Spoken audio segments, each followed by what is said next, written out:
it, fellas. Look here. Stand by. One for C-Lab, two for Troy Eagle, three for Wolverine to round out the trio. In this episode, everybody dies. Broadcasting live from inside the Power Band. This is The Blah. In this episode, everybody dies. I'm your host, the Wolverine, along with my super magical companions, Jarhigo. Hello. And C-Lab forever.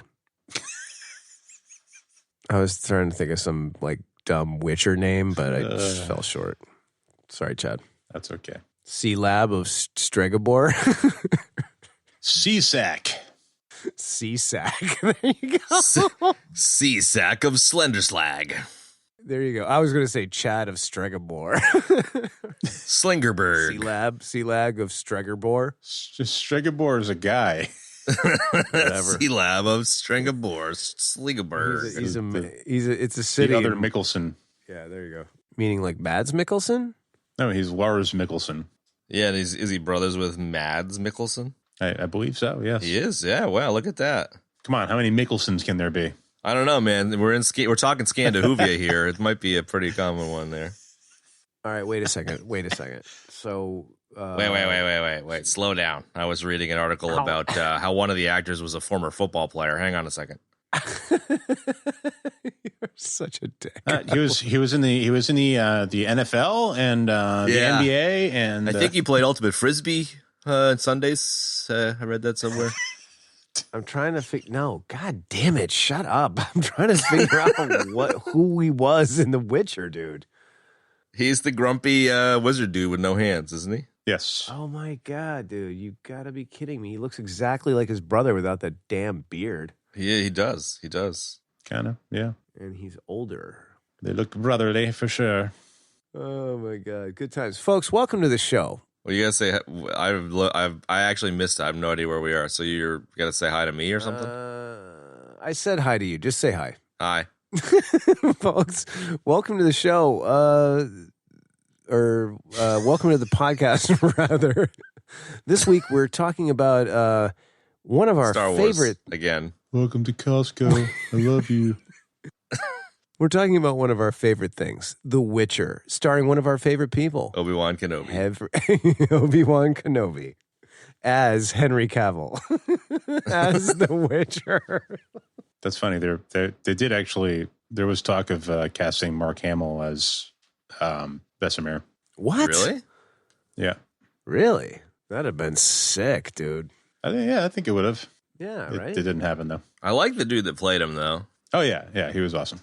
Dropping nuggets early, Benny. I like it. Yeah, so there you go. So anyways, Witcher intro. So anyways, we haven't even started the show yet. Whatever. We're talking about The Witcher. Obviously, clearly we can't focus. So you know what this kind of episode is going to be like. So buckle up with your 5-point harness. Here we go. Welcome to like the 5th one in a row. Yeah, right. Exactly. So anyway, Witcher season 2. This is exciting. This has become like a whole thing now. Like when you're on Netflix, like if you kind of scroll down, like when you go to The Witcher, there's like a whole Witcher world now where they've got the behind the scenes and the beasts of The Witcher and the animated Witcher and just, Witcher does tea time and all this bullshit. Tea time with Witcher? I would watch that. I would totally watch that. So it's like Chef, but it's just him sitting, like eating petit fours and drinking tea. Sure, yeah. And just like grunting. Yeah. Yes. That's a good cucumber sandwich. So, high level? High levels? There we go. Benny, you brought Witcher to the table originally. What did you think about season 2? I quite enjoyed it. Nice. I have to say, I really enjoyed the non-time jumpiness of, that's of fair. this season, and not being confused and just going along chronologically, and all the ground that it did end up covering. Yeah, I had a great time watching this. I took it on. I don't know. I mean, I watched it right when it came out, so it's been a little while. But I watched it in 3 or 4 sessions maybe. Sure. And kind of had to stop myself as it was getting late at the end of each session because I was having a good time watching it. Nice. Been a while. It's been a while. But yeah, I don't know. Nice. I guess I'll leave it there. Kev, what did you It's a think? nice, vague, high level. Oh, me. Yeah. Good stuff. Really good. Next. Really? No. I really liked this season. I'm going to also comment on the time jumping. I had a very big problem with the time jumping when we did season 1, as in I really didn't realize there was time jumping, and then I got really confused, and then I got pissed. It was a whole rainbow of emotions. It was kind of like the 7 stages of guilt or whatever the hell, grief, and Yes. but like the Witcher version, the EBD Witcher version. And it was very upsetting, and I definitely was feeling Jarhigo's, sort of discontent with that as well. Strangely enough, I liked that it was more linear, the timeline and the story, but at the same time, I kind of missed the jumping around, not because I love time jumps. I mean, I don't always love them, but there was something about the way we were getting like the backstory with the time jumps and stuff. Like, I liked the fact that they went to different time periods in the first season. I didn't like the way that it happened in the time jumpy fashion. So I guess I kind of missed that a little bit in this one.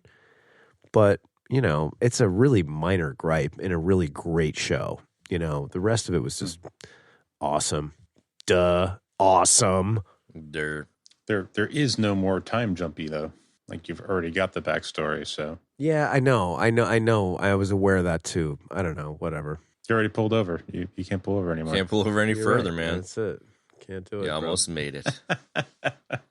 Almost. Well, it's kind of like Booby Fett, man. I just kind of want to see him hang out with the Sand People for an entire season, but it ain't gonna happen, Yeah, dude, that was sweet. Yeah, I'm not salty about this season at all. I definitely dug it. I've just kind of always been kind of Luke Skywalker, lukewarm on fantasy. So like I definitely enjoyed this, and I really still have a shitload of appreciation for like the Slavic fairy tale kind of stuff, just because it's really novel for me. I've never really been exposed to that type of mythology, I suppose is a good term for it. So I really dig that Sure. here, and the monstery stuff. I found it really hard to kind of like keep track of stuff. I'm like, wait, what kingdom is this, and who the fuck are these people? Just because like the names and Yeah, me too. language and stuff is just so haven't really been exposed to it. I imagine if I had like played one of the games, I'd probably be a lot more familiar with it. So that just kind of, I wouldn't say it was inaccessible, but it was just kind of like, I was like, who? Oh yeah, that guy, I'm also rereading, or actually reading for the first time, Game of Thrones, like at night. So it's kind of getting mixed together maybe a little bit, which is more my problem than anybody else's problem. Yeah. But I dug it, man. I dug it. It was good. I think I preferred the Monster of the Week-ness of the first season, and now that it's like balls to the wall, like story with Siri and whatnot, it's still super interesting. But this season, I guess, was kind of like, it's kind of The Empire Strikes Back. Like it's felt like it was a setup for kind of kicking the story off, as opposed to the story actually kicking off. But I don't know. That's kind of my mud puddle of emotions about it. I dug it. I definitely dug it. I still think it's a good show, but I don't know. I don't know how I feel about it. Maybe is how I feel. Okay. Does that make sense? It's a bit rambling. Yeah, sure. Yeah, no, that's I like that answer. Yeah, I definitely got a little like, where are we? What city is this? Like, I now know where Sintra is and what Sintra's all about. That's about it. If I remember correctly, Benny, did you play some of it? Yeah, he played the whole Witcher 3, The Wild Hunt, which they start talking about at the end of this season. Yeah, right. Sorry to answer for you, Ben. Yeah, I played The Witcher 3. I haven't played any of the other games or read any of the books. And you played Witcher before seeing the first season? Is that the case, or? Correct. Yeah, okay. And do you find that it helps with like the kind of lore and geography and understanding what the fuck's going on, or? Definitely. It must, somewhat. Yeah. Although, both the show and the game, as far as I understand it, have had their own kind of departures from the books. The books. Well, that's gonna happen. Yes, they will. They will happen. That will happen.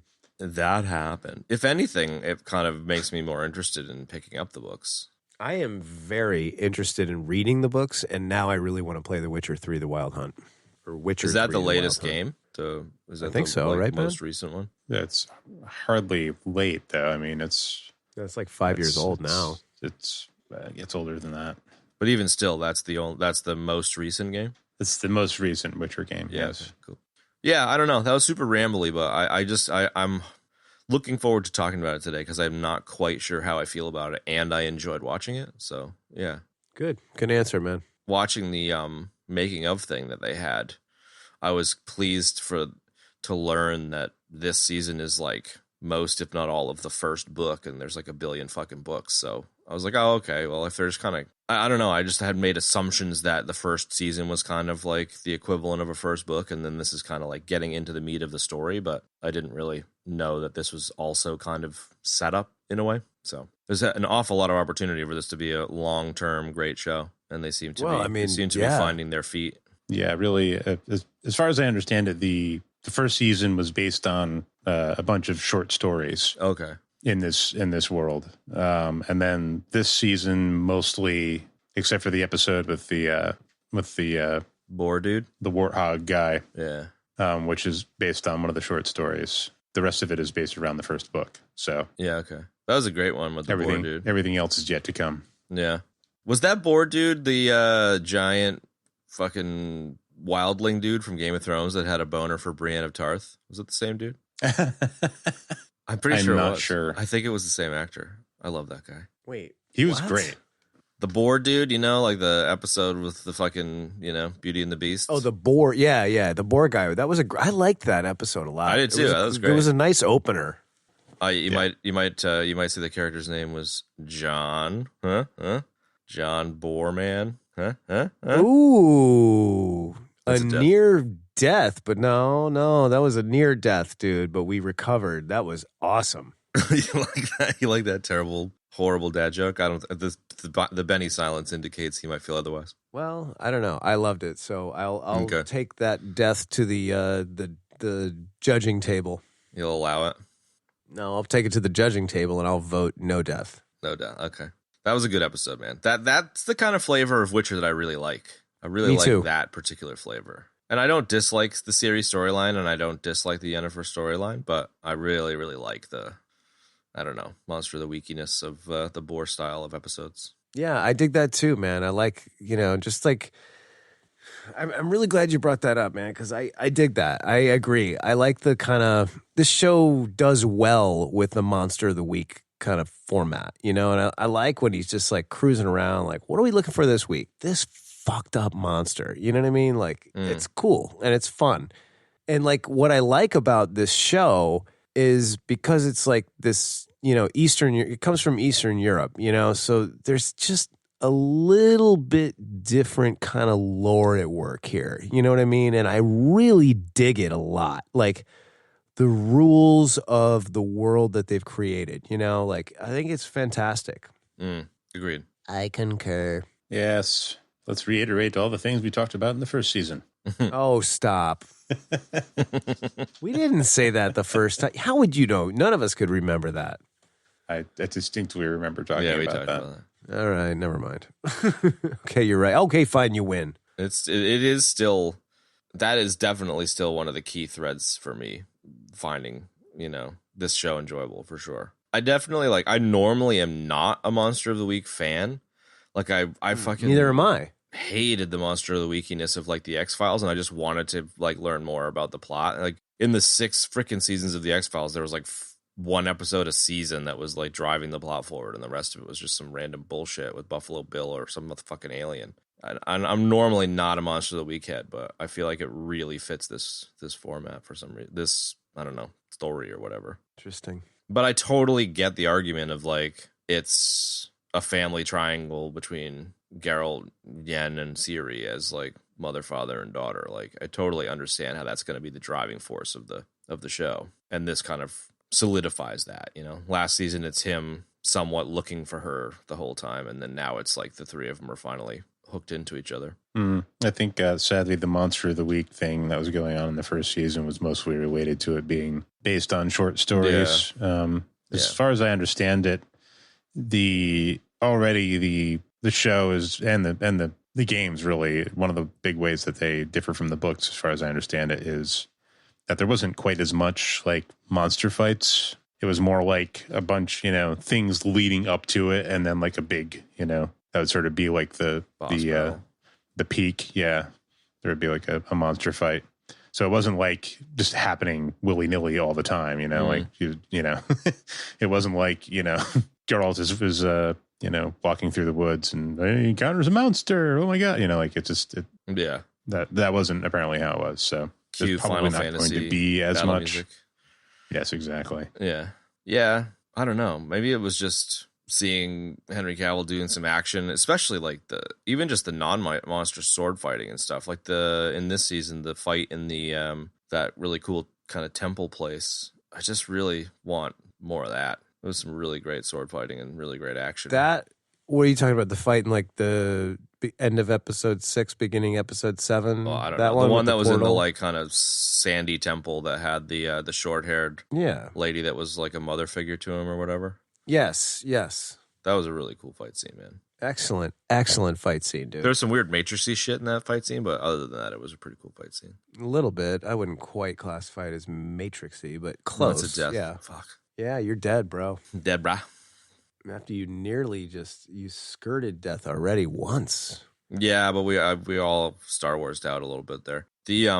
I really dug the Witcher kind of stronghold stuff. I kind of didn't expect, maybe because I didn't know it existed. I just didn't expect there to be that lore, their other Witcher stuff, and it was cool. It was a cool and really important part of the season with Vesemir and stuff. Yeah, no, I liked the Witcher frat house. I thought that was cool, man. It was totally a frat house. I love it. Right? There was a lot of broing out going on. Yeah, there's definitely some beer pong tables in the basement. Witcher beer pong with monsters. Dude, Witcher beer pong would be great. Strippers when Eskel came home, Yeah, totally. Yeah, there's a lot of great stuff around that. I like I really liked the dude that played, we already touched on this a little bit, but the dude that played Vesemir was great. Yeah. He had an epic mustache, by the way. He did indeed. Epic. Wait, the guy that played who? Vesemir? Witcher Is that boss the man. leader, the frat leader? Yeah. This is going to get really tough. Yes, I really enjoyed him as well. Great actor, excellent performance. He was great. Great stash too. Jesus. They he and Cavill really played well off each other. There was a lot of chemistry there. You could totally get that like mentor-mentee, father-son vibe for sure. I really appreciated the effort they made there. It really sold the relationship, Vesemir, I think, sure, it was partly the writing as well, but the kind of guilt that he felt about, drugging up and all these kids dying, but then like loving the ones that didn't die kind of thing. There was a really interesting darkness to that whole storyline. I mean, just the whole idea of them all getting kind of wiped out and then him rebuilding it all. Well, no, more like, I don't have a lot of exposure to Eastern Europe history other than just like anecdotally, so I'm definitely going out on a limb here, but like, it seems like post-Russian Revolution and shit, like, and even like World War II, there were just like really fucking hard times, like really hard starvation, people dying, lots of really dark shit that went on, and so like, I just find it kind of bears somewhat of a resemblance to Vesemir, who's like trying to save the world that's falling apart by mutating children and training them, and most of the kids die, and how guilty he would feel, but it was necessary, and just like that's just like it's a really complex dark thread, and I feel like if not handled well, it would have been the cheesiest bullshit ever, but he and Cavill did a really good job of kind of making it seem quite real, which I thought was really, that's not an easy feat, I guess, if that makes sense. No, definitely. No, it's an astute comment. I like it. Yeah, you're right. And even just his arc of like, come inside, boys, and have some fun, drink some mead or whatever. And then he's trying, he finds out about the Elder Blood stuff, and he wants to turn Ciri into a Witcher, and then he feels bad about that, and then one of his Witcher dudes dies, and like there's quite a bit going on with Vesemir.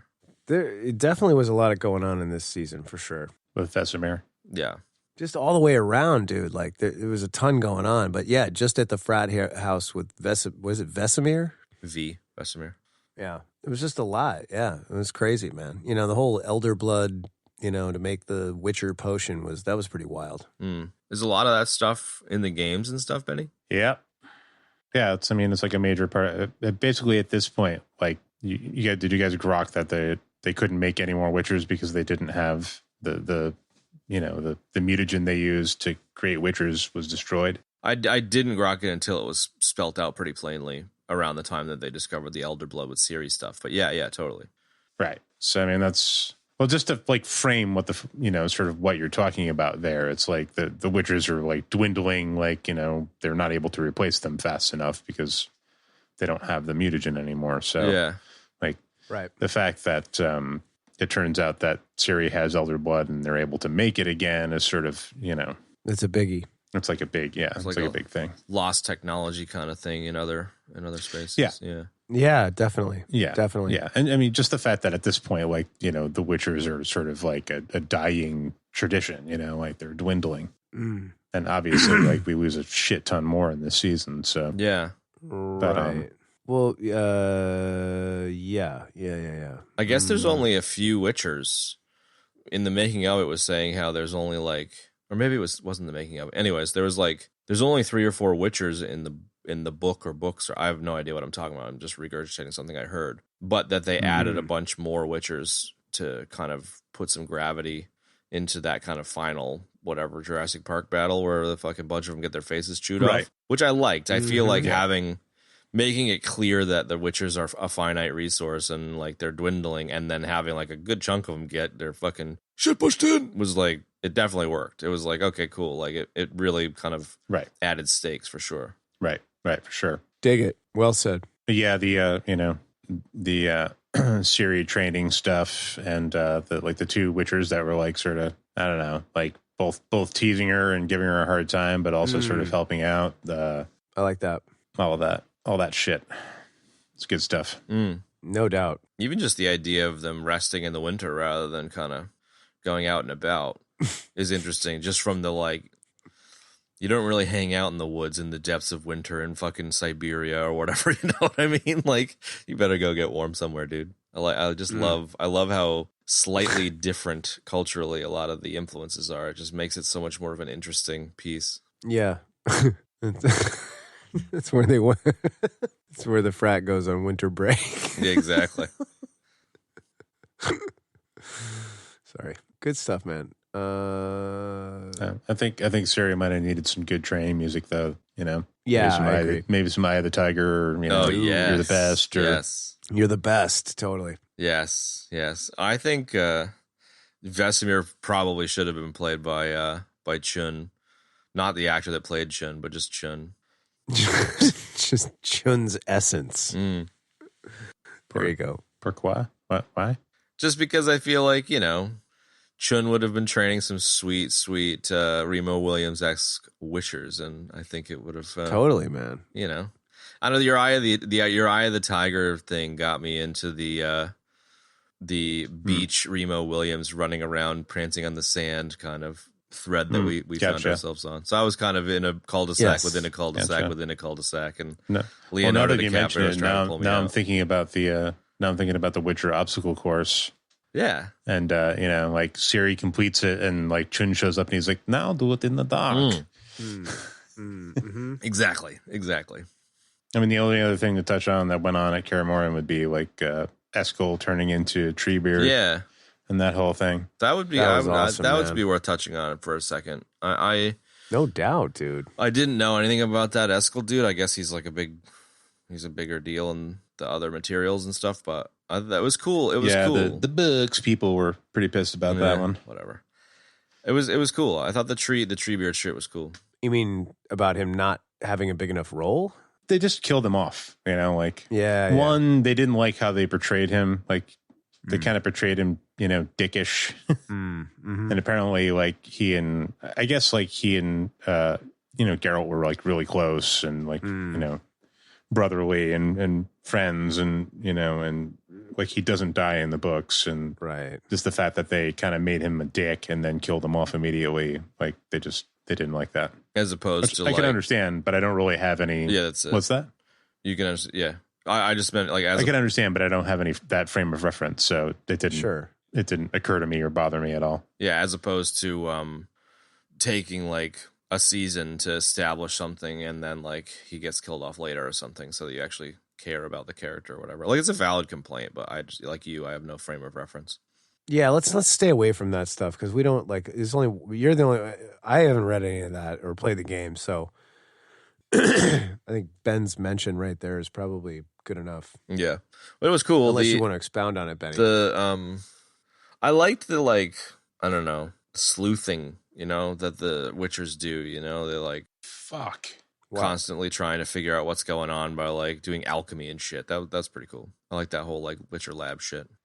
Yeah, I like that there's a little bit of science mixed in with this stuff, like which is cool. It's the fact that like the Witchers themselves are mutants is kind of cool. Mm-hmm. Like they're genetically mutated. It's not like just some magical thing or, Yes. It's not just a potion. It's something that actually changes something that's real in the physical world. So Right.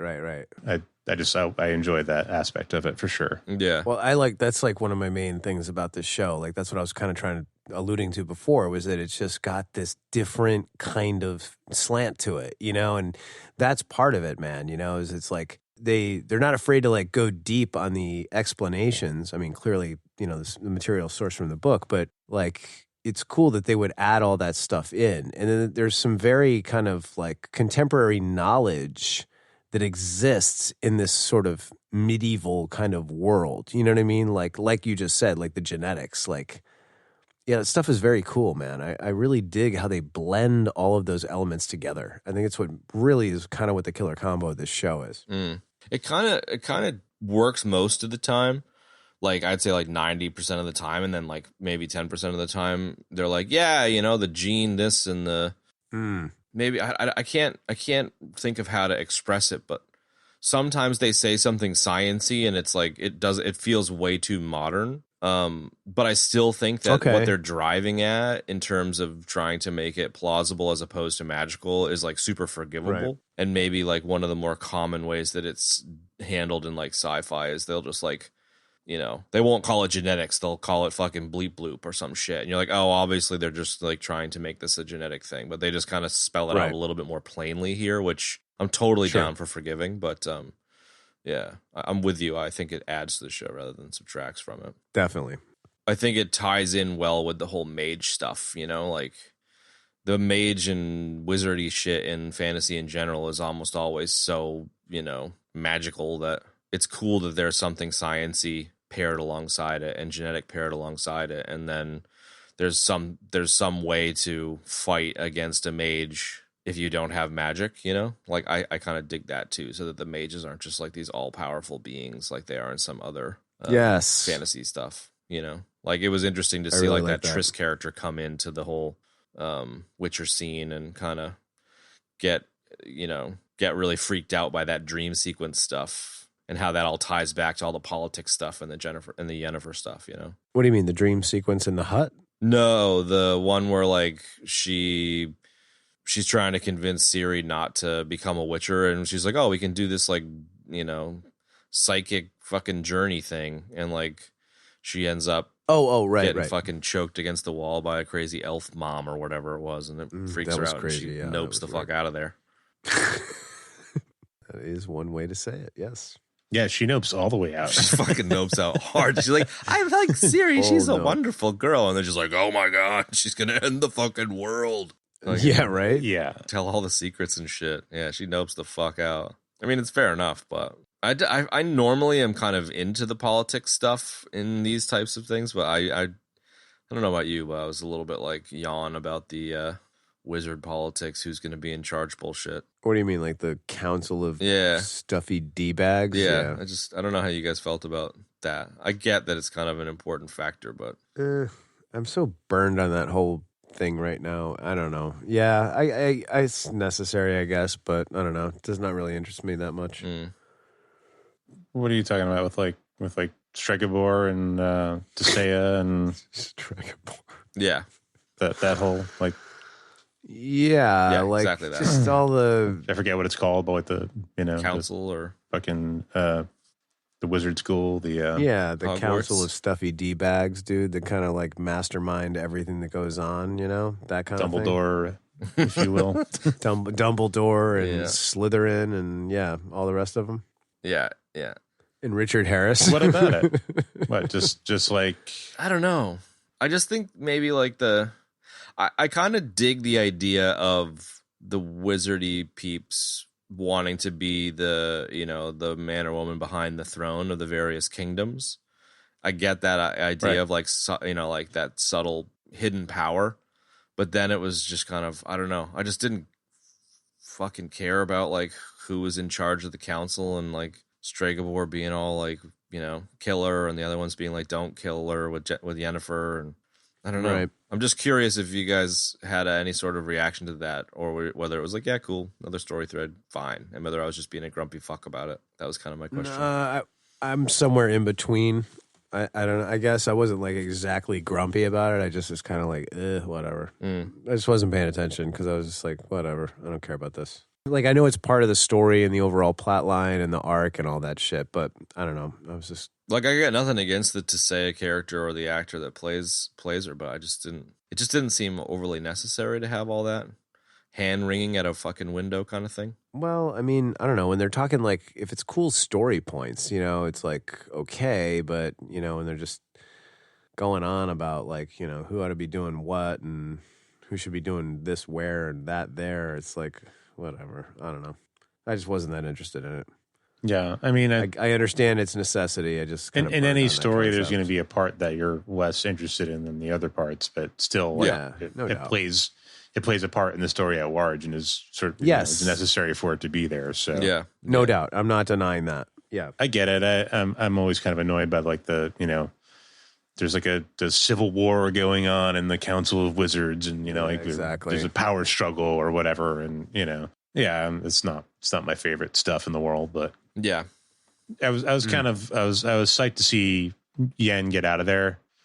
Yeah, escape. Yeah, totally. That was my favorite part about it. Yes, and move on and get on to the adventure that she was on. Her losing her magic stuff was pretty interesting. Yes, definitely interesting, dude. I didn't even really get that till like probably 4 episodes in.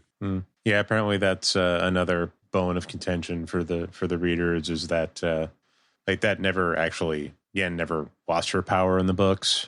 Oh. And the fact that she loses her power and that ends up making her betray Ciri is like a huge bone of contention. People are like, Yennefer would never do that. She loves Ciri, and I get that. I understand that. But at this point, the way they've done the story, like she didn't know Ciri from anything. No. She doesn't really know how important she is to Geralt, and she's certainly not important to her because she doesn't know her, so yeah, I could see her being desperate to get her power back, and it's not like it didn't make sense to me. That made total sense. I could see if you were bent the other way that it would piss you off. I thought it made a ton of sense from the outside, obviously, and it was really interesting to me that she was willing to betray Geralt. I thought that was really interesting. They kind of get back together a little bit and say hi to each other, but she's got the ulterior motives the whole time and ends up betraying him and taking Ciri. Like, I thought that was great. And she didn't know Ciri from anybody else, so who gives a fuck? Yeah, like, I totally understand, like, all the Expanse shit, people being grumpy when they are happier about the books or love the books more, but I think it worked really well here. I totally kind of buy the tree guy dying too soon thing, and they should have maybe spent some more time establishing the viewers caring for that person and that character. I get that, but like the Ciri and Yen thing, I think is super plausible, and I think it's more plausible to have Yen betraying Geralt as the key selfish move. I think that was great.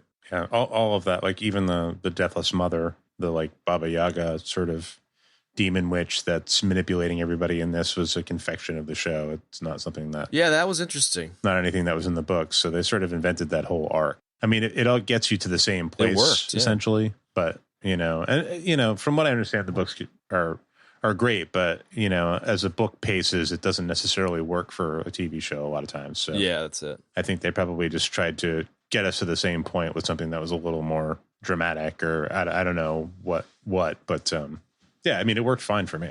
Yeah, same. And I don't know. I definitely had a little bit of a gripe with like Yen sacrificing herself to absorb the Baba Yaga spirit. I was like, oh shit, all right, so she's gonna go like full rogue and she'll be the bad of next season or something, and then it just like turns around straight away. But like, I mean, whatever. Like you said, you just need to get to a certain spot. Yes. Yeah, that whole thing was kind of a nothing burger there, what you're talking about with Yen sacrificing herself. But whatever. Yeah, they kind of crammed 10 pounds of shit into a 5-pound bag at the end a there. little bit. Yeah. It was the classic, MacGuffin to get your power back. You have to do something truly good or some shit kind of trope. Right. But I dug it. I mean, I don't know. It crescendoed reasonably. Yeah, it was fine.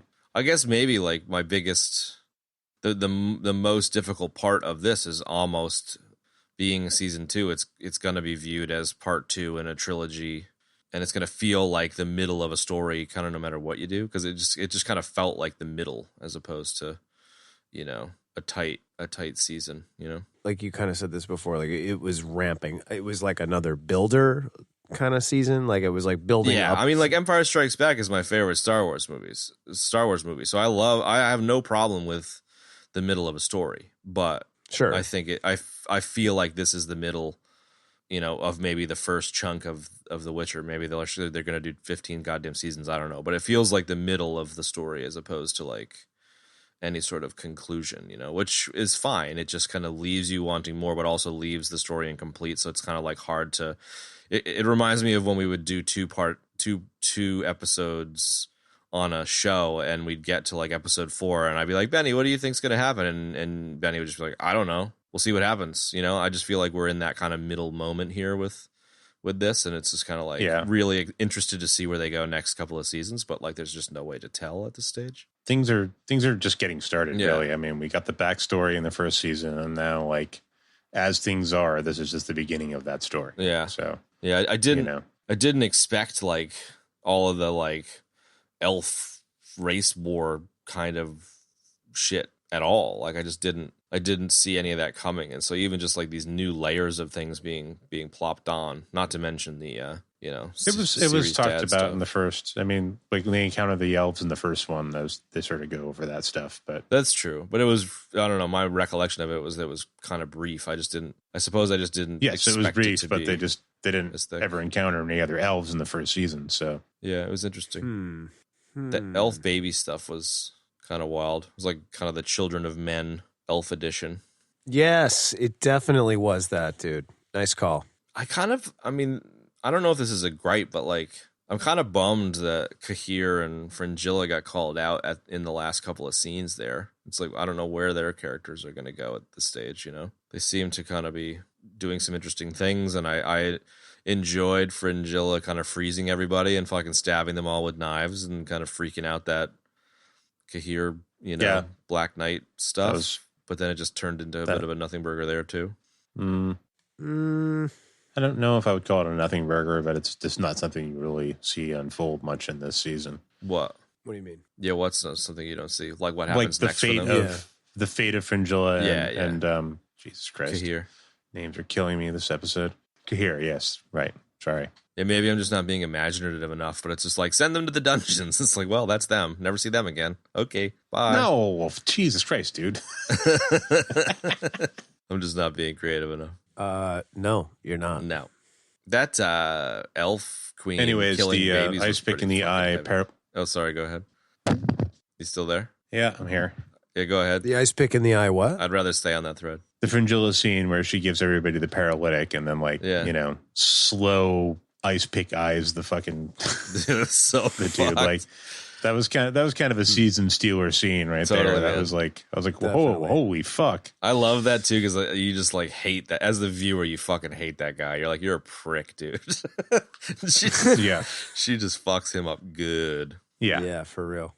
All of them too. I mean, but especially the ice pick in the eye. You're like, fucking ouch. That's pretty rough. I liked the. I don't know how they did it. Whether they did it like, everyone kind of stayed still, really, really still, or whether they did it digitally. But the guy that played Kahir did an amazing job with just like the tears in his eyes of being like terrified of Fringilla in that scene. Yes. Yeah. Definitely. Yeah, in general, I'm finding Kahir to be an interesting character. Super interesting. Yes, me too. It's also funny, like a quick side note about him. It's funny about that whole Mads Mikkelsen thing because when I was watching through, like at one point I was like, God, this guy kind of reminds me of Mads Mikkelsen. Yes. And I was like, somewhat. I wonder if he's got any relatives, but that's not his brother. Like the other dude's his brother. Like I don't know. It's just weird. It seemed like That's he was called a kind of nothing burger of an anecdote. He was kind of, I don't know if he was going to like go good or whatever, but I enjoyed him and Yen together. That was a bit short lived. Yeah, and I thought that he was kind of turning good. And I was like, oh, wait, I thought this guy was like a bad douchey, but he wasn't. And then he kind of like went back to being a bad douchey again. I was like, Dude, once he gets back to the Third Reich, man, he goes fucking straight back into that. Totally, dude. He's an Australian dude. I'll take an ejection. He just totally looked like What? a Scandinavian dude. An ejection you shall have. Yeah, he does look Scandinavian. But he's a super interesting character. I like you said, I'm being a dumbass here, and there's no way they're going to kill him off. But man, or maybe not straight away, anyways. But he's a great baddie. He's way better than that, flaming mage weirdo. Oh, firefucker. That was Got a good chuckle sort of funny out and of that. sort of dumb. Everyone's all grumpy about that name. Yeah, I too. got a Everyone's chuckle grumpy out of about everything. Do we cover Yennefer enough? Do we need to go any further with her? Well, in terms of who she encounters, How so? like the fire mage and Yasker and Yeah, that'd be worth touching on. and like the two elves that she goes to the sewer with. Yes. That whole thing. Yeah, that was cool. I don't know. I don't know that we need to touch on all of it, but I'm just trying to think of like her arc, and what happens. Speaking of with her, scene stealing, man, the spitting fire in that flame mage's face was amazing. That was excellent. Yeah. Wow. Really, really good stuff. I kind of liked that Yaskir was kind of brought back mid-season because we touched on it when we talked about season 1, where at first I was just like, God damn, this dude's annoying. But by the end, you like love his cheeky bullshittery, and it was kind of nice to kind of have a break for the first half of the season, and then he kind of comes back in and still has like love/hatred for both Yen and Geralt, and it was cool to see him back in the swing of things. And I kind of love that he was like a boy band pop star in medieval days. It was pretty funny. Yeah, I love that we find him and he's singing like a song pining for Geralt. Yeah. and the scene where he gets complimented by the dude on the boat and then like gets all up in his grill and fucks it all up. Like it's just a perfect it's a perfect thing. That was kind of an interesting arc with him sort of like running the underground railroad for the elves. Yeah, I really liked that, man. The whole sandpiper thing. That was pretty cool. That was really cool. I liked how the character grew. Like he was like they could have just kept him as like a kind of a funny sort of comic relief type of guy, but they really gave him a lot of depth in this one, which I really dug a lot, man. It was like, he was super bitter about Geralt and it was all tied into the previous, season and story, but then they just didn't make him some like kind of vapid shitbag, you know what I mean? Who's just there to like kind of be the fool and entertain us. Like he had like real purpose and like, we kind of see that he's not, he's definitely grown. He's not just like this, like a skinny, wimpy musician. Like he's, he's kind of a badass dude, and he's just, this time around, he's just kind of like, fuck you, man. You're a dick. You treated me like shit and, eat shit and die. And he said it to both of them, and he wasn't afraid to go toe to toe with them either. I like that a lot. Yeah, he's definitely developed a spine. But he's still super pining for the adventure that only happens with them. So like it's a bit of a push-pull. Bit of a wash. I mean, you just... I remember... Go ahead, Benny. Go. just the scene with them fighting the giant dinosaurs at the end, and he's just like crawling around on the floor, like screaming and whinging. It's just like he's the only normal person in the scene, you know, and he's just gonna make a song about it later, you know. Like he's always just in the craziest fucking things, and that's how he kind of makes his music and stuff. And I just think it's funny that there's just always just like some random dude in the corner while like a giant fucking battle is ensuing, you know. Yeah, he just somehow manages to get through it. Yeah, he's got that. What are those two fucking hobbits in Lord of the Rings that kind of fumble their way into Merry and Pippin being fucking lords? Merry and Pippin, yeah, exactly. He's kind of got that vibe where they're just like along for the ride. Sure. Yeah, there's something else like on the tip of my some other character on the tip of my tongue that I wanted to compare him to, but it's not coming. If I think about it later, I will mention it. I was just thinking about the he does like the song, but then they do like a flashback when they're kind of like covering the Fire Wizard's arc there, and like from his perspective, and then like you see like a barmaid talking to like one of the patrons or whatever, and just like it's like I have a cousin that's deaf or something, and I wish I could trade places with them right now or something along those lines. It was great. Like another like, you know, callback to like the abort yourself line in the first one. Well, it's totally like it, and the way that they structure the show makes you totally sympathetic to the barmaid, because by that time you've heard that Burn Witcher song like 3 or 4 times now, and you're kind of like, okay, can we listen to another song here? Totally sets it up to be even funnier. It's great. Exactly. Should probably talk. Do we want to leave? Go ahead. Everybody starts at one. I was just gonna say, like, it was good. I liked the inclusion of the bard again. It was great to see him. It was great to see him different. I definitely think season 2 was better for having him in there, you know, and also playing like a key role in a key part of the story. Really like that a lot. That's it. I mean, he's definitely a fairly key character in the games, anyways. So is he? Yes, yeah. He's not just like he's in the books and in the games. He's not like something they invented for the show for comic relief or whatever. He's, you know, a major character. Right on. He should be thought of as such. It's kind of interesting that Geralt and what the fuck is his name? Go internet. You know, the guy with the thing on his face. Oh, Istrid. That was interesting that they ended up like teaming up for a bit. Yeah, that was interesting. It was interesting that that's how Geralt found out that Yen's still alive too, because I thought that he was going to find out earlier, but they kind of string you along a little bit. Istrid's the dude that's like in the library and he just kind of portals in. And Yeah, he's like, yeah. what's up? He's like, stay back, dude. You're evil. I love that too. Here's a shield. I don't know what the prank is here. Bullshit artist. And he just drops a fucking demon's head on the floor. I was like, yeah, fair enough. Yeah. That's great. Yeah, Istrid's definitely like, you know, to call back to the brick, he's definitely the brain, you know, like the dude that's going to do a lot of the exposition work. The historian that tells you what's up. Yeah. I kind of hanging there for a second. Like I also dug the that old man and the old woman that were kind of like the lore keepers of the whole world, dude. They were awesome. Have fun storming the castle. What's totally. that? Totally. They were like Miracle Max and his wife. Yeah. Nice one. Yeah. I totally got that vibe. Yeah, very cool. I was digging on that. Yeah. Istrid had a ghost dog moment there in that scene. He's like, is the cat? They're like, no. Yeah, that's true. You're never going to live that down, Kev. I don't want to live it down. I don't care. It was a great show moment. That was one of my favorite show moments. One of my least shining moments as well, which made for a great show moment. Is the cat? No. Oh, shit.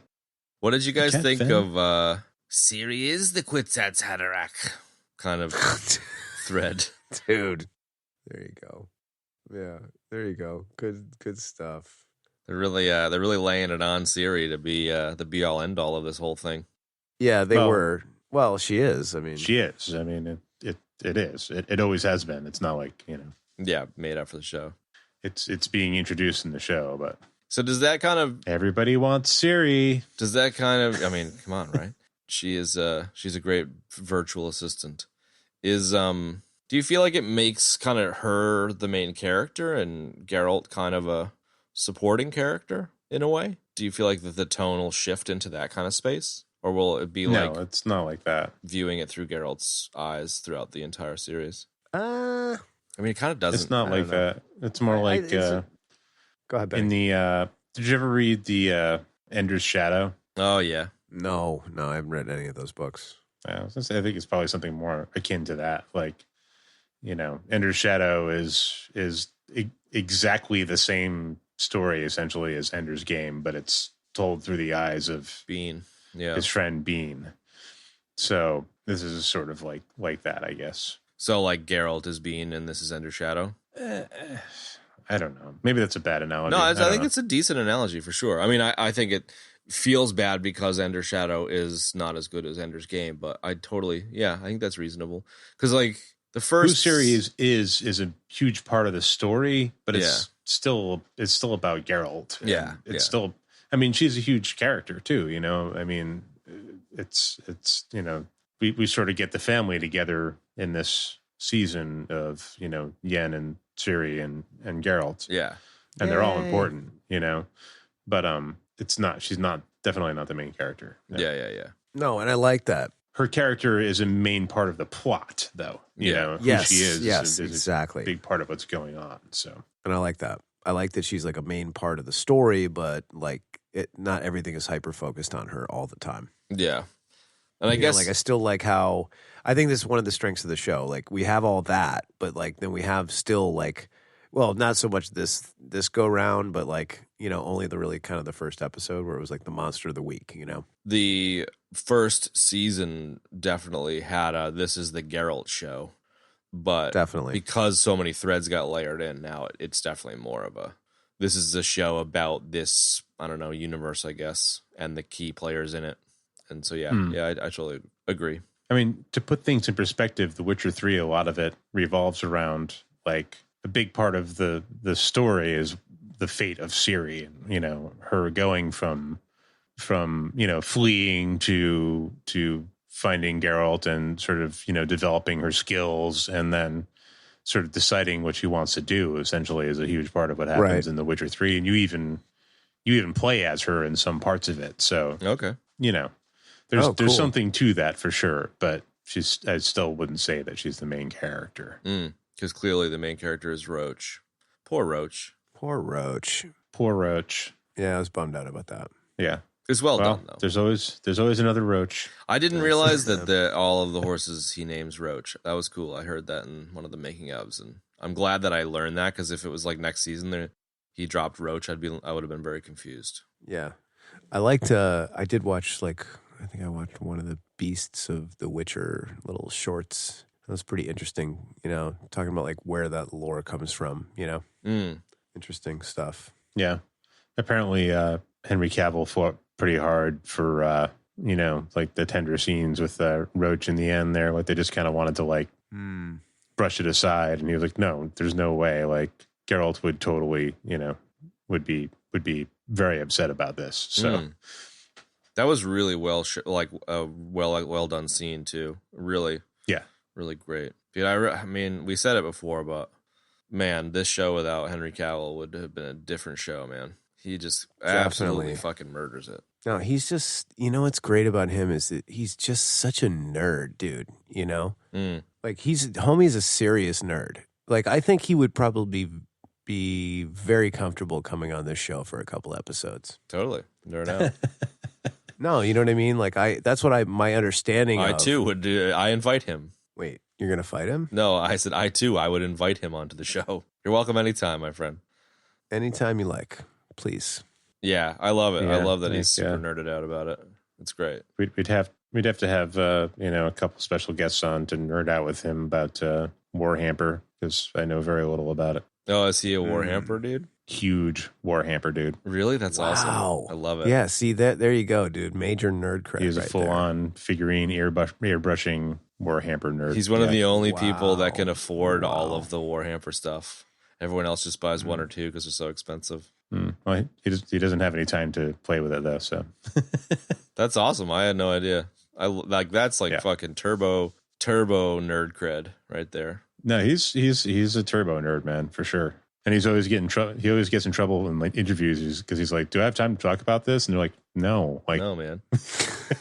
Totally, dude.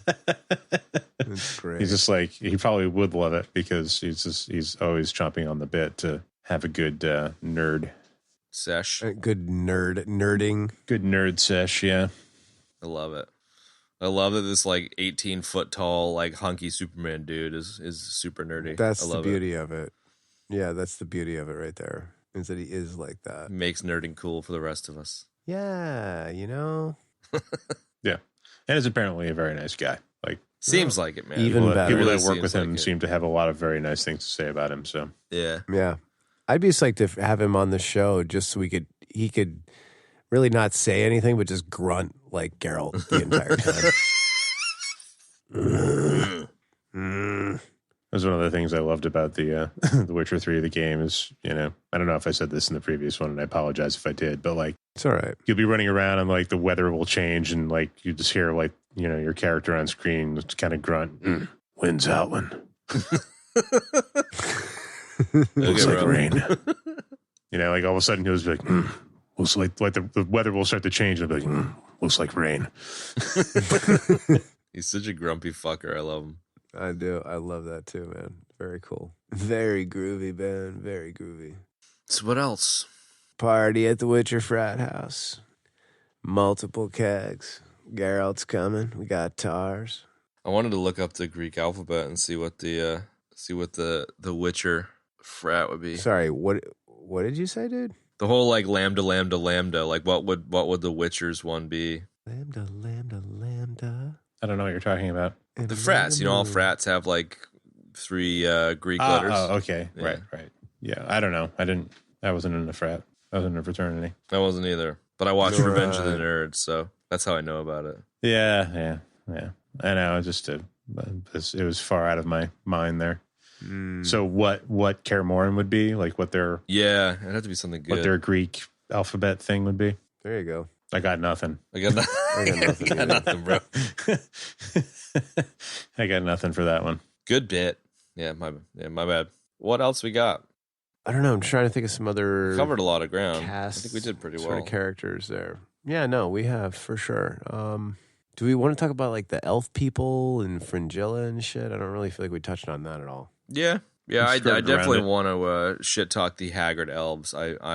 I don't know whether I have a gripe about how haggard the elves are, or whether I find the haggardness of the elves delightful, considering how like perfect and Instagram fucking influencer model-y elves are in every other property. I like how they're just like, I don't know, they're just like humans with pointy ears. They're all like kind of gnarly dudes and ladies, and I'm not sure how I feel about it. I think it's interesting, kind of funny. Yeah, it's I don't know, it's an interesting take on that concept, which I like. I guess I'm kind of. It's funny how I'm so used to that kind of Tolkien-y elf. That's it. Yeah, and dwarfs. Like I just twigged that the dudes that Geralt kind of hangs out with towards the end are probably dwarves and not just like really short dudes. And I totally didn't put that together until just now. Is that the case? Oh, that the dwarves were dwarves? Yeah, I legit was just kind of like, oh.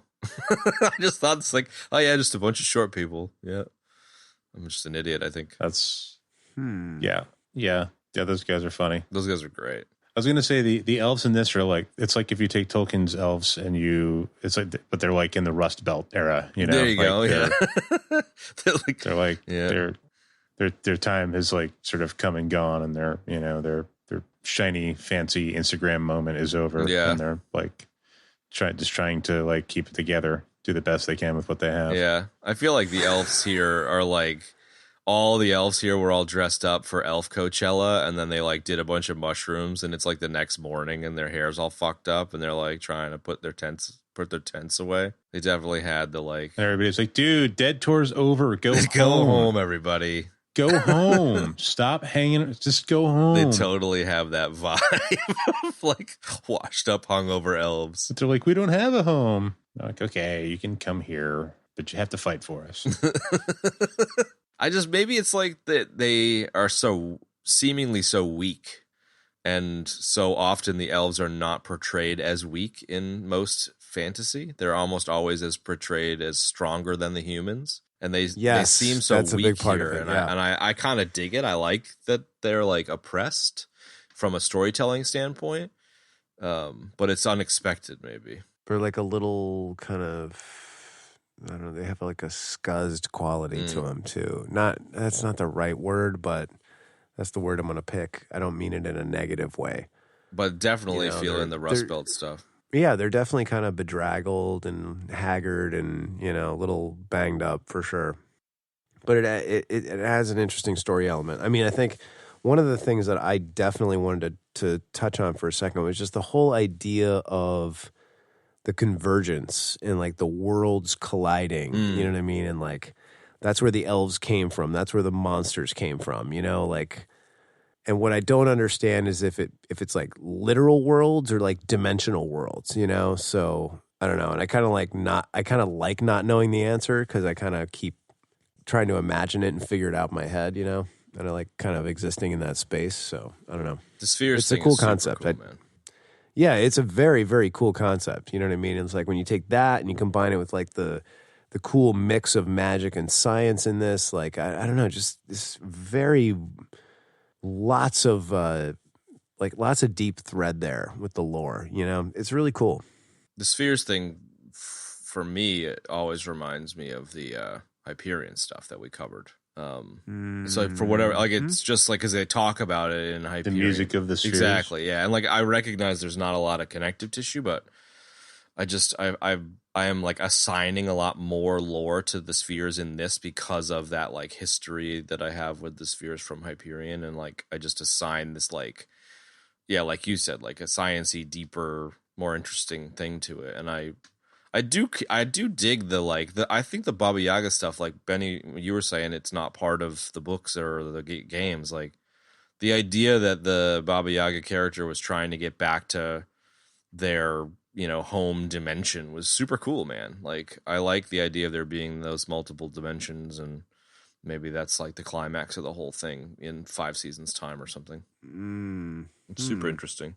Yeah, I think the worlds are real worlds, and it's not like literal planets colliding, but it's like planes of existence or something. The places are real. Yeah, they're right. Like literal physical spheres / planets. But it's not like multiverse shit. It's real just, places, both. And the differences, I believe, lie in location in the universe and time.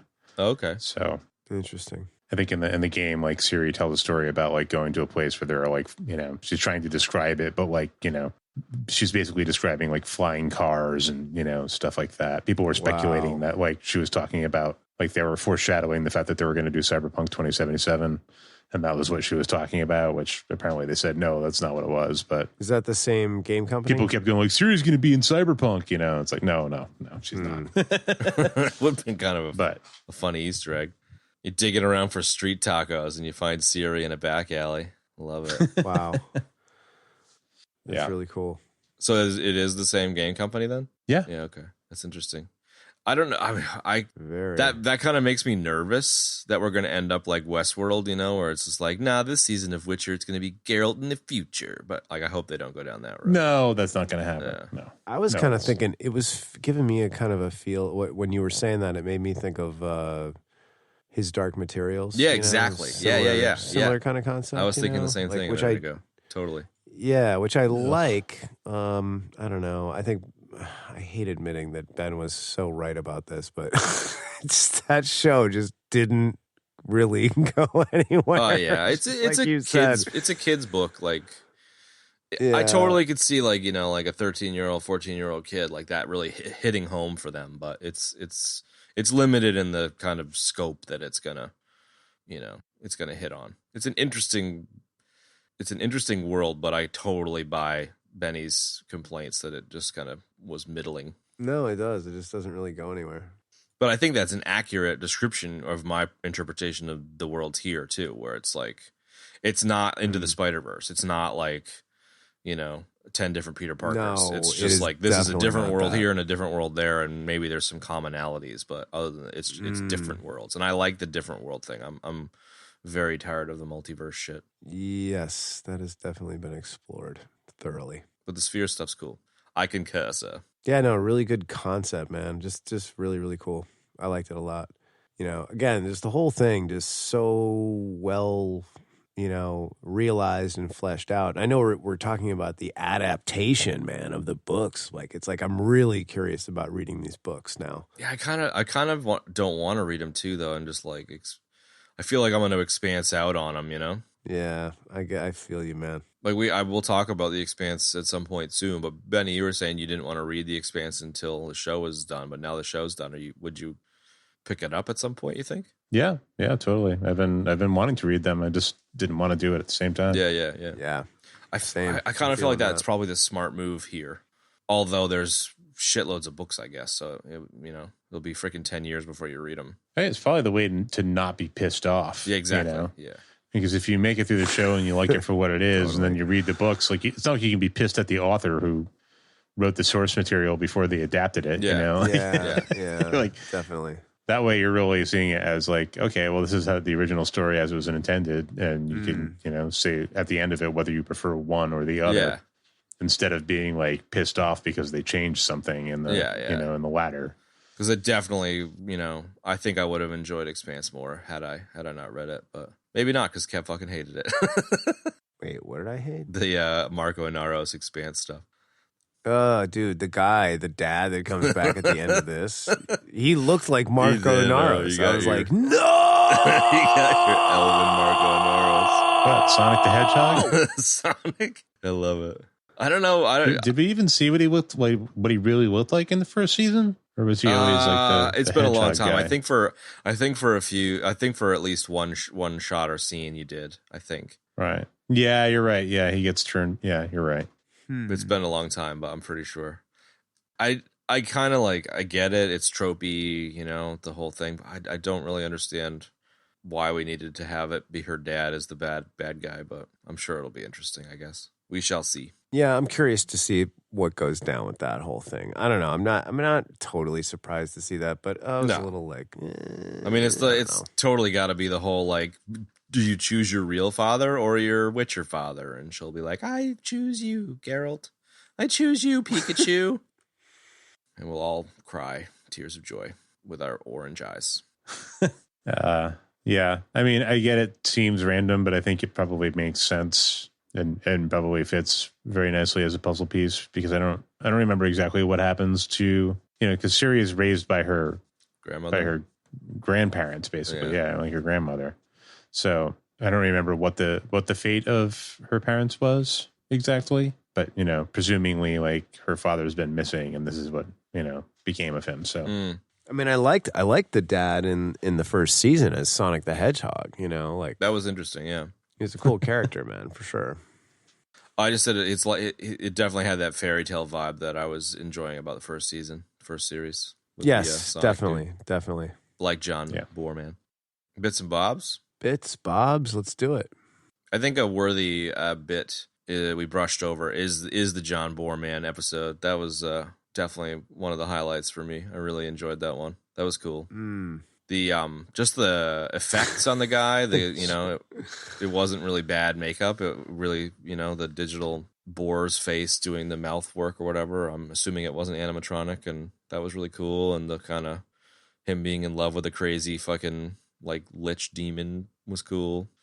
It was a cool Monster of the Week episode. Yeah, it was the lone Monster of the Week episode. Very self-contained. I mean, fits in the story, but very self-contained and great. The dude that, you know, John Boorman, the guy that played John Boorman. All of our John Boorman jokes are just to lead up to this. Was really good. I thought he was great. I love that there's 2 John Boormans now. Really, really great stuff. I guess his lich wife might have been Igrayne. I love it. Oh my God. Here we go, folks. Okay, so yeah, go. Bits and bobs, sure.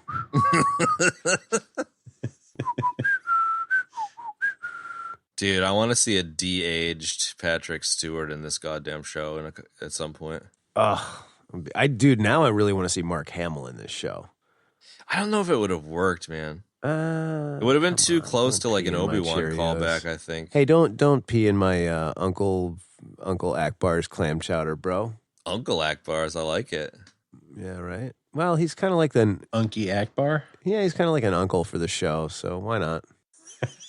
Hey, man, if Sly can be, Chad's dad, then Admiral Ackbar. Ackbar can be all our of uncle. Thank you. Appreciate that, man. I was chatting with somebody a while back that Uncle was saying Ackbar. we need to come up with who your guys' dads are. Your taste buds can't repel flavor of this magnitude. Who our dads are. I like that, man. We'll have to explore that, or let some of the listeners can figure that out. No doubt. Or choose who our dads are, maybe. We'll see.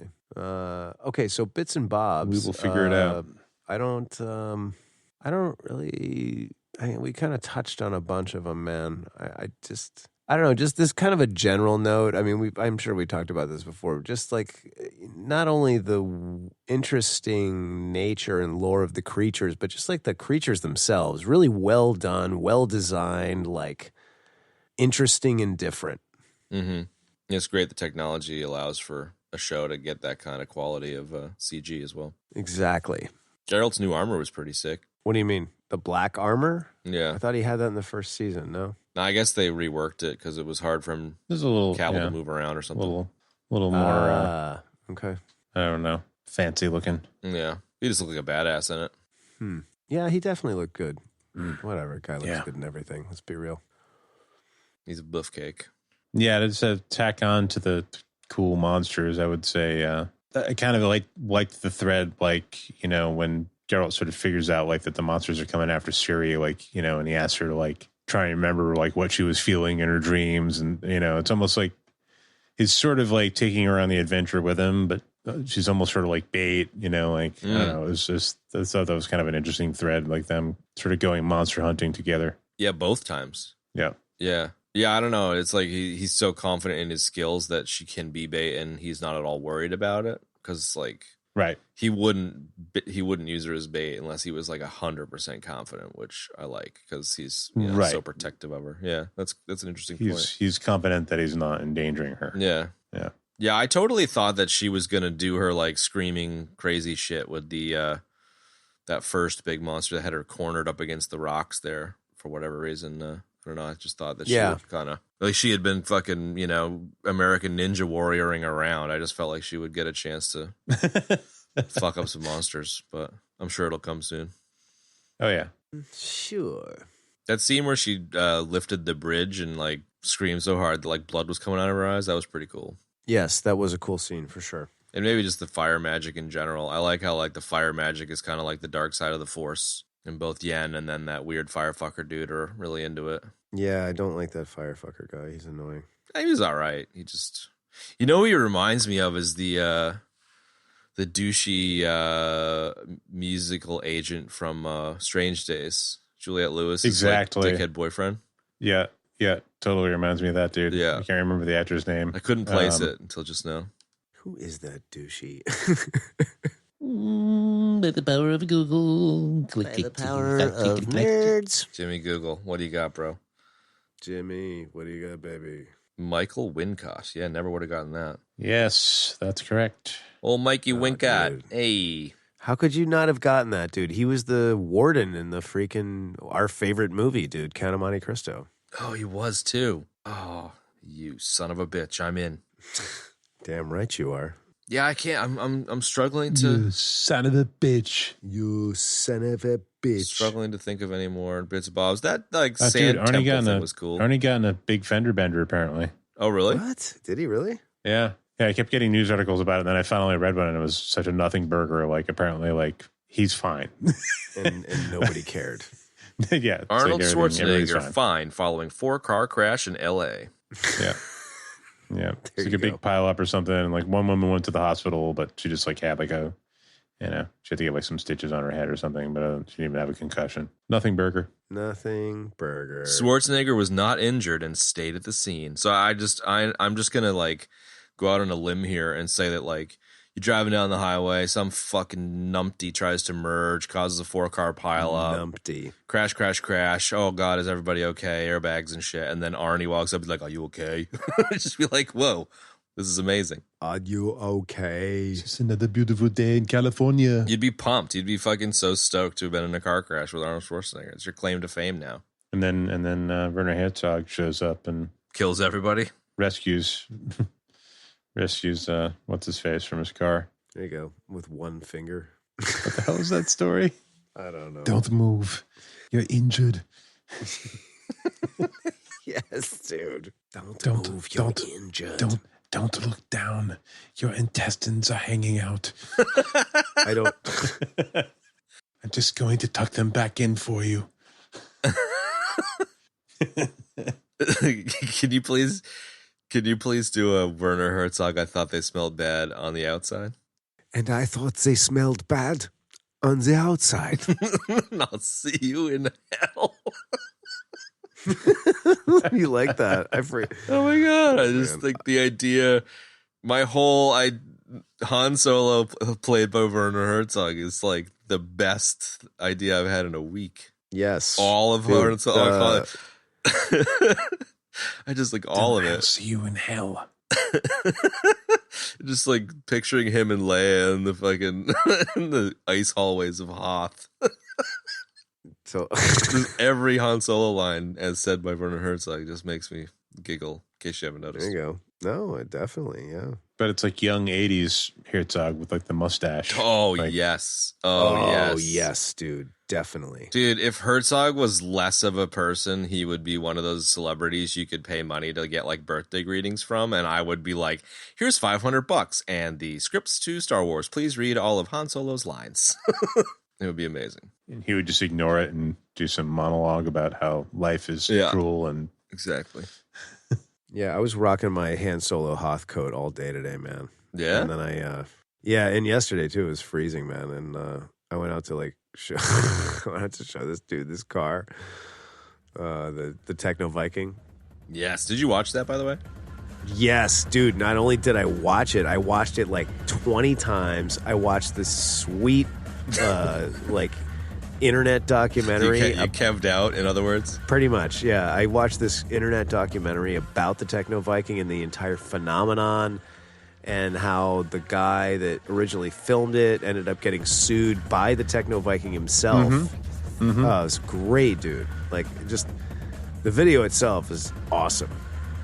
Yeah, it's strange. The Techno Viking has like thwarted the efforts of many to like make him into it, a meme. Like people wanted to make action figures and like, cartoons and movies and like all kinds of stuff. And he just like, he will not let it happen. Which I kind of love and hate. I know. He's like, he's too Viking and too German, dude. I love it. I'll never be an action figure. I'm only going to be the Techno Viking. Dancing without my shirt in the middle of Berlin. With my pecs bouncing. My pecs are bouncing and people handing me bottles of water. I saw on Reddit the other day, there's this like... This is like the spiritual successor to the Techno Viking. And I swear this comes from Reddit and not some weird fetish that I have, but there's this like bald German dude. Which means you're lying.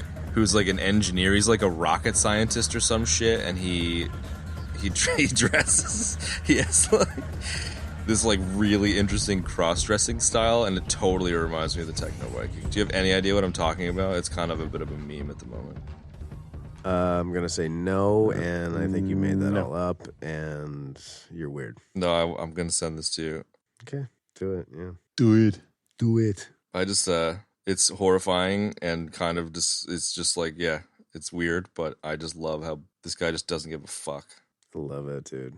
I loved the Techno Viking. Dude, Techno Viking is the best. I know. I never even finished my story, so I ended up I threw on my Han Solo. I was like taking this dude to see this car, and I was like, just hang on. I said, hang on, I got to put on my Han Solo Hoth coat, and he started howling, and I was like, this is the best moment of my life. Did he compliment your sweet Hoth coat? Damn right, dude. All I need is like the gear belt to make it complete. Oh boy, this better be a Techno Viking photo. It's not. It's not, but he's kind of got Techno Viking vibes. Oh my god. Isn't that fucking crazy? I love the song that's playing in the Techno Oh Viking man, video. yes. It's so awesome, man. And the dude just gets a hold of it, dude. I mean, like the way that in the documentary that I watched, like the guy like describes it perfectly. It's like there's like an interloper. He chases him off. And then like the dude just kind of starts walking, like, and then like everybody just kind of follows him, man. Like it's just like he's just I'd follow that guy. magnetically. Come on. I know, totally, man. And then like, you know, bottle of water, and then boom, dude, we're into some moves. And I mean, like, that dude is rocking out hard, man. It's so good. I gotta watch it right now. Well, let's finish the show first. Yeah. Wow, that is something. Like, come on, that's something. Like, it totally paints me in a The weird purse, light the of gloves, what the websites leather have I been gloves. frequenting, but it's just like, it's pretty, yeah. Is his jacket half leather? I think so. I think he's got like a corset on or something. Oh, right. It's like a suit jacket, but he has like a leather corset over it, and then a green mini skirt It's pretty impressive, dude. and heels. And some Okay. sweet heels. That happened. I think this guy and Techno Viking would be friends. And you just like if that dude was sitting down behind a desk, you know, It'd be pretty you scary. would have no fucking idea what was going on. You wouldn't, yeah. This is You his would have this is- idea. This is his Zoom meeting outfit. He would stand up and you would be like, "What the fuck?" This is his work from home Zoom meeting outfit. Jesus Christ. I just thought I'd share that with the class. How bizarre. How bizarre. Well, I'm glad you enjoyed Techno Viking, Kev, and I'm glad you have a Hoth coat. Loved it. Techno Viking is just so epic. The I finger point. I've got no nuggets here. And I love that he's got a fanny pack on. You can barely see it. Who? The weird German dude? Or the Techno Viking? He's watching Techno Viking. He's ejected, ladies and gentlemen. It's ejected. We have an He's ejection. now watching Techno Viking. What? I'm not doing anything. What are you talking about? I'm doing the show, dude.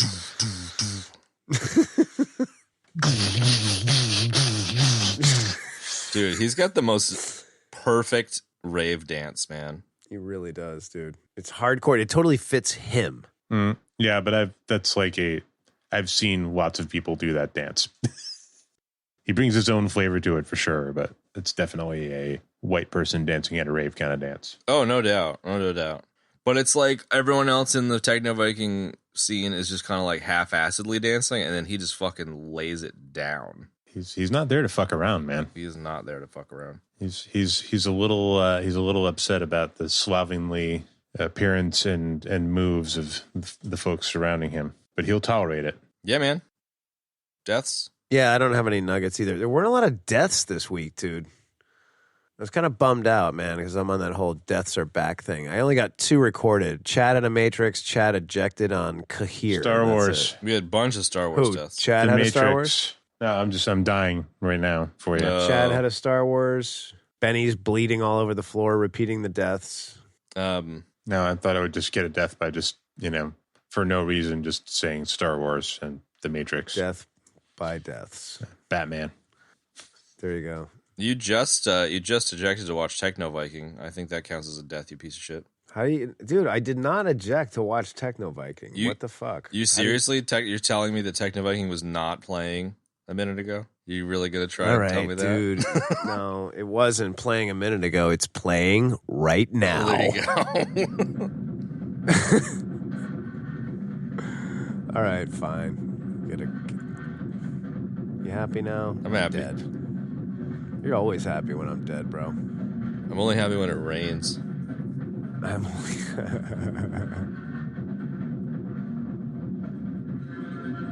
All right, so there you have it.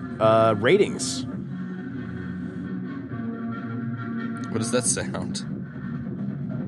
Probably Techno Viking. Is it you? No, that's not me. I just paused mine. It's Benny. You Techno Viking ejecting as well, Benny? You rascal. I couldn't help Couldn't it. resist. Yeah, to be fair, I also ejected on Techno Viking, so I think we have a triple ejection. Dude, let's record that. That's worth recording. Triple Techno Viking ejection death there. Yeah, we should. I suggested it.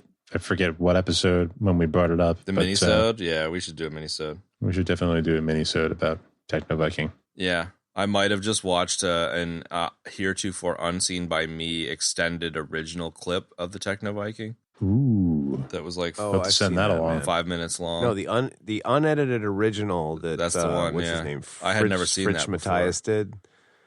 He's the guy that filmed it and made it. You guys are buddies now. He actually used to play NFL football. He's going to come on the show. You know what's I should probably save this for the He's in minisode, the but, MLB. You know, when the guy is like when he starts dancing and fucking grooving out, like he is so focused. Oh, dude. Man, I just have decided that if I ever buy a sports jersey, like all the sports jersey heads, it's going to be the Vikings football team sports jersey and the name on the back. With it's that gonna guy's be face. Techno. Oh. It's just going to say Techno on the back like it says. Dude, I like that idea. That would be super niche meme. I think it would be really funny. Ratings, Kev, do you want to get it wrong again? 10, 20. Yep. There you go. 25. 25 out of alphabet. I'm going to give this, this gets a solid A. There's nothing else to say. I've already extolled the virtues of the show. I'm just going to leave it short and sweet. A, this show's awesome. Nice. I don't know how I feel about it. I want to give it a C, but I think I'll give it like a low B. It was pretty good. It was enjoyable. I think for me, my experience with it is summed up as it's the middle of the story. I'm interested to see where it goes. And optimistic. Yeah, I think just in anticipation of maybe liking seasons to come better, I'm going to give this one a B+. Nice. Being optimistic that there will be more seasons. Yeah. There's got to be at least one more, you would think. I mean, I think there's going to be as many as they want to make at this point, but It looks like they're ramping up. Well, they're doing that other Netflix show. The is fickle. post-credits on this season had the other Witcher show. Did you guys see that? say what? Say what?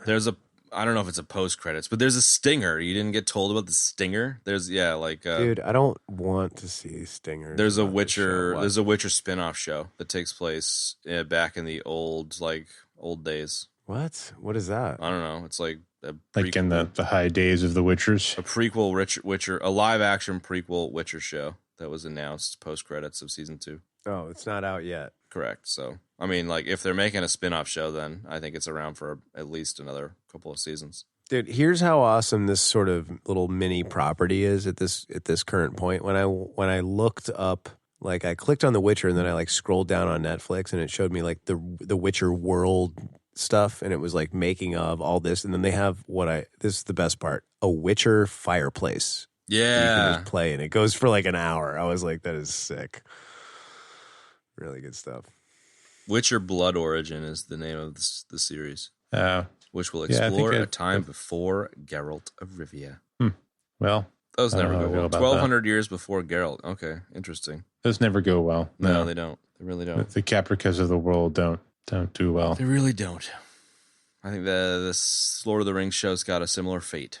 When is that coming out? I don't know. They just released the name of it, which is Lord of the Rings, Rings of the Rings or some shit. Ugh. It already sounds annoying. Oh, gross. Yeah. All right. It's called The Lord of the Rings, The Rings of Power. Whatever. Ugh. What happens when 20 rings are distributed to the Dark Lord Sauron's evil spreads? Don't give What happens when shit. 20 rings get put in an apartment together and True start story. getting real? And my axe. True story. Anyway. Who's playing Puck? All right, so let's wrap it up, folks. Thank you for joining us for this episode of The Witcher, and curl up next to the Witcher fireplace on Netflix and have yourselves a toasty night. This is Mulvey saying so long for now. See ya. We didn't do next week. See ya. Oh shit, I fucked up again. Chad, what are we doing next week? Aliens is next week. What? Aliens? What do you mean, aliens? Aliens? Aliens? Yeah, it's on the schedule. The extended one or the regular one? Is there an extended one? I don't want to do the extended Yeah, that's the one. I own that. I actually have a copy of that. Is the extended That's one what I any have. good, or is it just ruin the movie like every extended cut of any movie always does? I wouldn't quite go that far. They made some different choices with it that made it different in an interesting way. Some of it. So yeah, that's what's on the schedule. Well, there you have it, folks. Stay tuned for that. Stay tuned for us doing Paxton impressions for the entire show next week. It should be fun for everybody. So yeah, there you go. Thanks for joining us for The Witcher. Stay tuned next week for Paxton. And that's it. Curl up next to the Witcher fireplace and have yourself a toasty evening. This is Mulvey saying so long for now, folks. See ya. We already did this. Yep. Didn't we say good night yesterday, Norm? Did we say good morning yesterday? So anyway, how are we doing with that, Marv? You mean the thing that you just told me just now? Mentioned right now? Oh, we're all over that, Marv. Oh, we're all over that, Bill. So good. Bye, everybody. People say goodbye a third time. Is this like my second high level? I loved the 3 high levels last week. That made me laugh a lot. And that's going to wrap up this week's episode, folks. Show notes, you can find them in your podcast app, choice, or at our website, ebd.fm/episodes/142. If you'd like to support the show, there's a number of great ways you can do so. You can rate us and review us on Apple iTunes, Apple Podcasts, wherever you get your podcast nuggleberries. And you can also tell somebody to check out the show or support us on Patreon. We don't have anything to give you on Patreon, but you still can support us on Patreon. Also, check us out on social media. We use the handle @EBD Podcast everywhere we be on the intranets. So check it out. Thanks for joining us for The Witcher. We'll see you next week for Aliens, the classic Aliens. Yes, that's right. And that's it. So long for now, folks.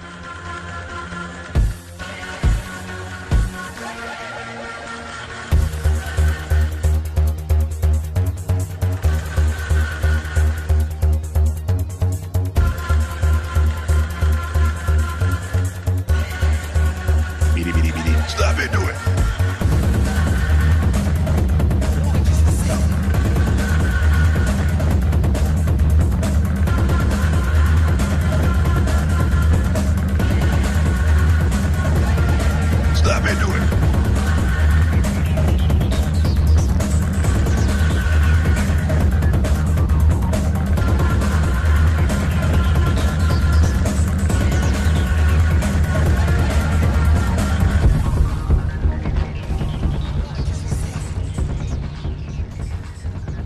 Beady, beady, beady. 2 weeks.